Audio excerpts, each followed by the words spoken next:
le but de l'exercice, c'est de déterminer le minimum d'une fonction définie sur R. Donc on va avoir une méthode en appliquant directement la définition d'un minimum.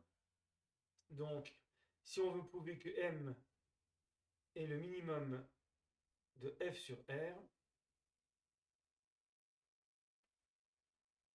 donc généralement c'est sur un intervalle, mais là c'est l'intervalle R, il faut montrer que f de x est toujours plus grand que M pour tout réel x, et il faut trouver un réel A tel que f de A égale M. Il faut que le minimum soit atteint pour une certaine valeur de A.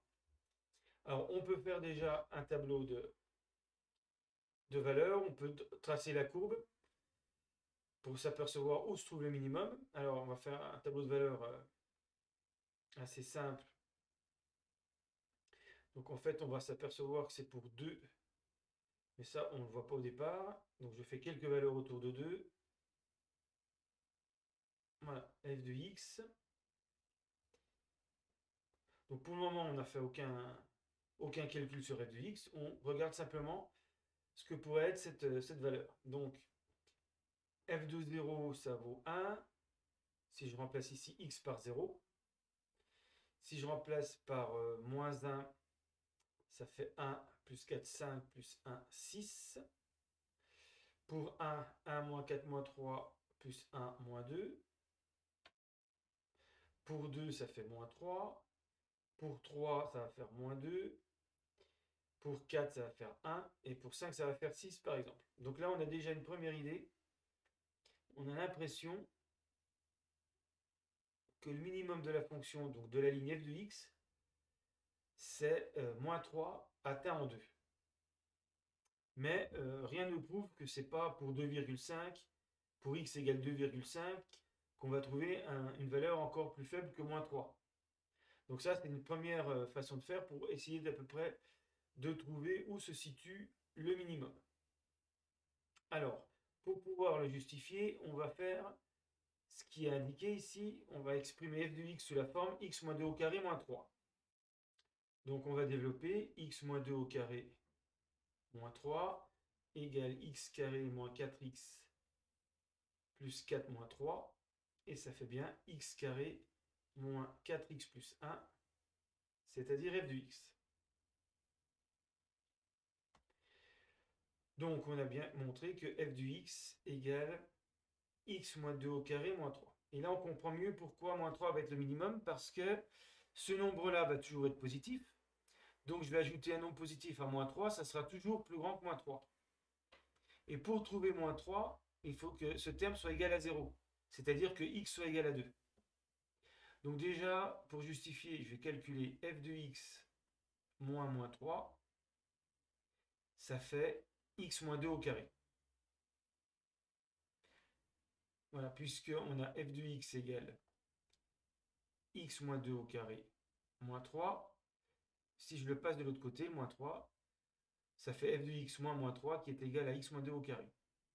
Et comme ça, c'est valable pour tout x, un carré étant tout le temps positif, je viens de montrer que f de x est toujours plus grand que moins 3.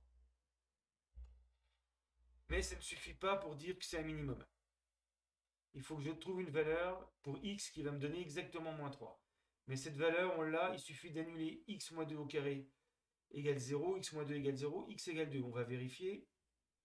F de 2 égale 2 moins 2 au carré moins 3.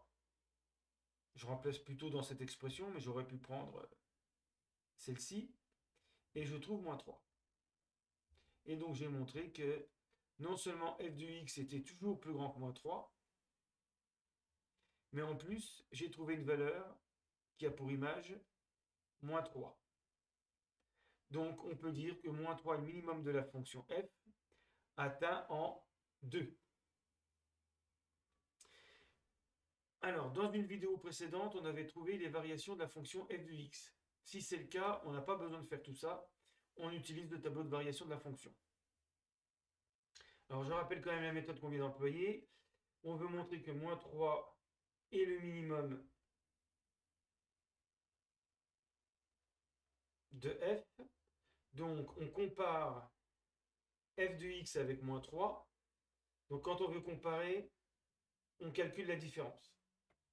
On a trouvé x moins 2 au carré qui était positif, ce qui prouvait que f de x était plus grand que moins 3. Et après, on trouve une valeur qui donne moins 3. Conclusion, le minimum de f est moins 3 atteint en 2. Dans une vidéo précédente, on avait trouvé les variations de la fonction f de x. On avait prouvé que c'était une fonction décroissante sur moins l'infini 2 et croissante sur 2 plus infini. Et bien sûr, f de 2 donnait moins 3. Si on a ce genre de tableau de variation, c'est pas la peine de s'embêter à ici justifier que moins 3 est le minimum. Il suffit de lire le tableau de variation. Le minimum, c'est moins 3, atteint en 2. Voilà, parce que souvent, on a dû justifier par un calcul compliqué que les variations de f étaient données par ce tableau de variation. Donc, pas la peine de refaire quelque chose de compliqué pour trouver le minimum de f. On le lit directement sur le tableau de variation.